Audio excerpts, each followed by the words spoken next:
আসসালামু আলাইকুম। Recommendable assessment কেন করা হয়েছে এবং কিভাবে তার সমাধান করবেন আমি এই ভিডিওতে সব আলোচনা করব।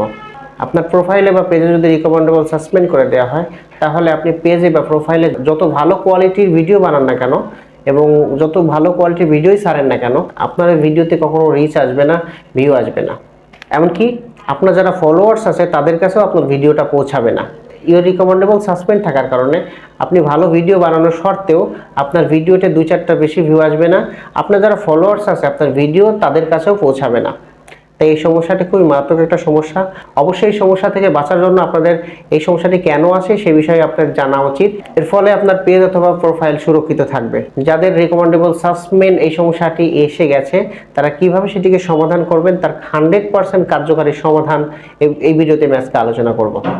প্রথমে আমি আলোচনা করব রিকমেন্ডেবল সাসপেন্ড কেন আসে, কি কাজ করলে আপনার পেজ বা প্রোফাইলে রিকমেন্ডেবল সাসপেন্ড করে দেবে ফেসবুকের ক্রাইটেরিয়ার বাইরে গেলে অবশ্যই আপনাকে রিকমেন্ডেবল সাসপেন্ড করে দেবে। 5টা কারণে আপনার রিকমেন্ডেবল সাসপেন্ড করে দেওয়া হতে পারে। এর 5 নম্বর কারণটা হলো আপনার ভিডিওর টাইটেল এবং থাম্বনেলের সাথে যদি আপনার ভিডিওর ক্লিপের মিল না থাকে তাহলে ফেসবুক আপনাকে রিকমেন্ডেবল সাসপেন্ড করে দেবে। 4 নম্বর কারণ হলো আপনার পেজ বা প্রোফাইল দিয়ে যদি আপনি অন্য কারো ভিডিওতে উল্টাপাল্টা কমেন্ট করেন, বাজে কথাবার্তা বা গালাগালি পারেন, তখন আপনার রিকমেন্ডেবল সাসপেন্ড করে দেবে। 3 নম্বর কারণটা অনেক গুরুত্বপূর্ণ। 3 নম্বর কারণটা হলো আপনার পেজে বা প্রোফাইলে কোনো খারাপ ছবি কিংবা কোনো খারাপ ভিডিও, এমন কোনো ভিডিও বা ছবি আপনি আপলোড করেন যেগুলো রক্ত মাখা বা অ্যাক্সিডেন্ট কিংবা রক্ত মাখা কাটা ছেঁড়া ছবি যদি আপনি আপলোড করেন তাহলে আপনার রিকমেন্ডেবল সাসপেন্ড করে দেওয়া হবে। 2 নম্বর কারণটা খুবই ইম্পর্টেন্ট। 2 নম্বর কারণটা হলো আপনি আপনার কন্টেন্টের মাধ্যমে এমন কোনো বিষয়বস্তু ফুটে ওঠে যেগুলো দ্বারা কোনো জাতি বা কোনো গোষ্ঠীকে প্রতিপন্ন করা কোনো কথাবার্তা উঠে আসে, এটা ফেসবুক রুলসের বিরোধী। অবশ্যই এজন্য আপনার পেজে বা প্রোফাইলে রিকমেন্ডেবল সাসপেন্ড করে দেওয়া হবে।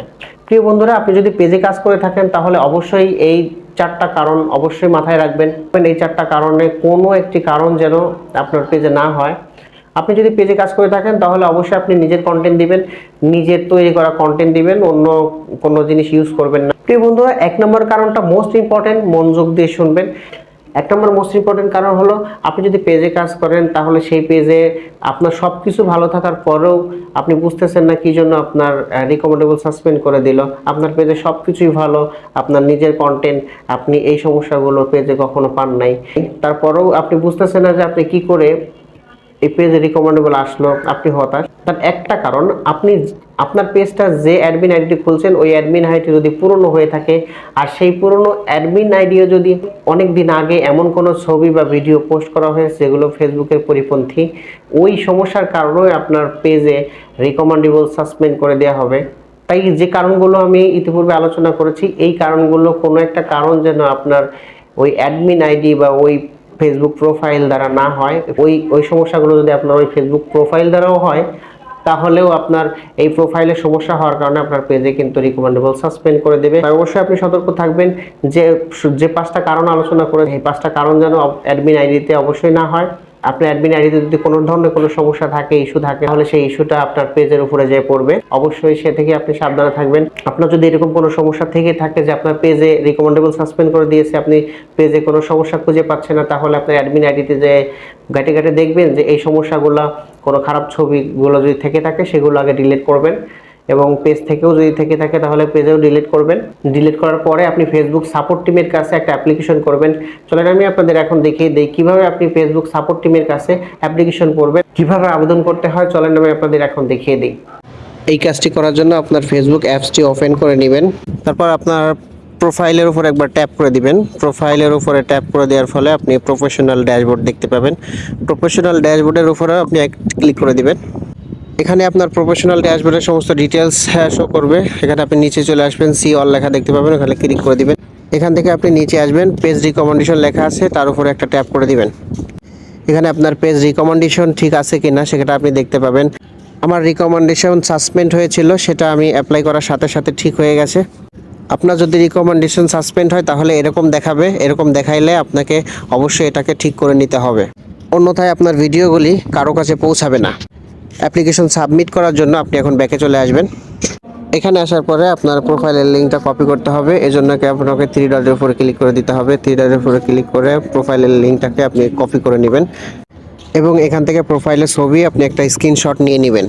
এরপর যে অ্যাপ্লিকেশনটা লিখতে হবে সেটা আমি নোটপ্যাডে লিখে রেখেছি। আপনাদের দেখার সুবিধার্থে আমি স্ক্রিনটাকে বড় করে দিলাম। আপনার এই লেখাটি থামিয়ে থামিয়ে স্ক্রিনশট নেবেন এবং পরবর্তীতে নোটপ্যাডে লিখবেন, তাহলে এটা আপনাদের ওইখানে বসাইতে সুবিধা হবে। আপনাদের সুবিধার্থে আরেকটা কথা বলি, আপনার এই লেখাটি সম্পূর্ণ হয়ে গেলে আপনি যে লিঙ্কটা কপি করেছিলেন সেই লিঙ্কটা এই লেখাটির নিচে সুন্দরভাবে বসিয়ে দিবেন।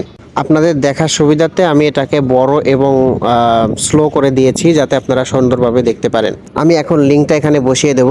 আপনারা আমার মতন এভাবে লিঙ্কটাকে সুন্দর মতো বসিয়ে দিবেন।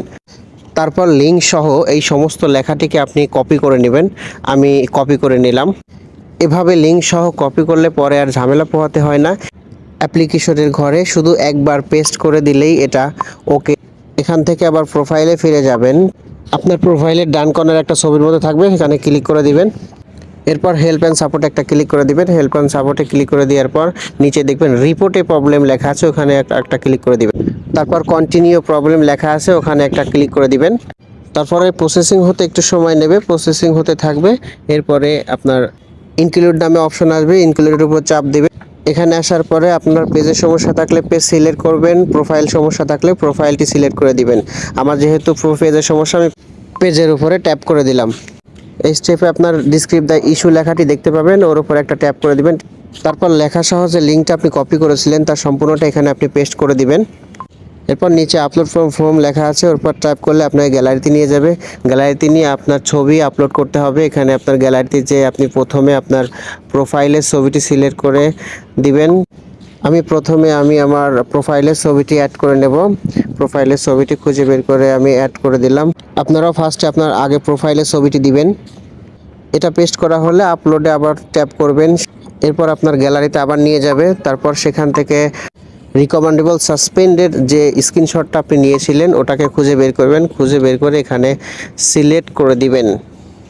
আমি আমার গ্যালারির ভিতর থেকে আমার ওই রিকমেন্ডেবল সাসপেন্ডের একটা স্ক্রিনশট নিয়েছিলাম, সেটাকে খুঁজে বের করে এটাকে সুন্দর মতো পেস্ট করে দিলাম।